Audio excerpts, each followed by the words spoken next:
All right, I just wanted to share some of my experiences with the Zinwell offline capable next-gen receiver. Just trying to get a next-gen channel to pull in here. So this is 9.1 KUSA. I'm in the Denver market. Unable to decrypt. Error code 100. Okay. Let's try.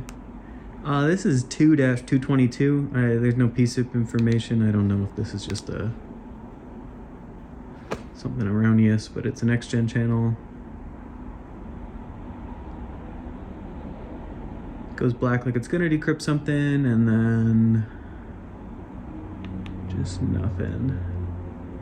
Let's try 7.1. KMGH. So you got PSIP information there. Error code 100, unable to decrypt. All these ATSC 1.0 stations seem to come in just fine. See if we can grab some dateline here. This box takes forever to tune though, but it pulls in the ATSC 1 stuff just fine.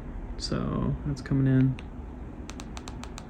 Yeah, so I think this new ATS3 stuff just seems to be junk, and unfortunately, I think Channel-Master just lied on their documentation. The little sheet that comes with it even says you do need internet access to watch next-gen TV channels to get the decryption keys.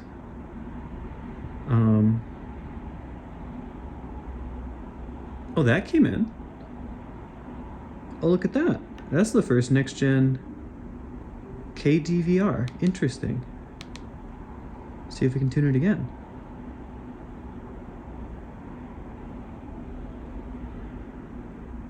I'll have to double check that this isn't a encrypted channel. Let's try to go back to one of the other 7.1. Let's go down to 7.1, which is KMGH.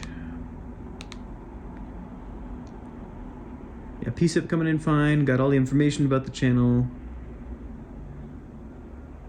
Unable to decrypt. So, yeah, this ATSC 3 stuff just unfortunately seems kind of half-baked, and I think Lon Seidman was right on the money on his review saying that these boxes cannot decrypt most ATS3 stations without an internet connection.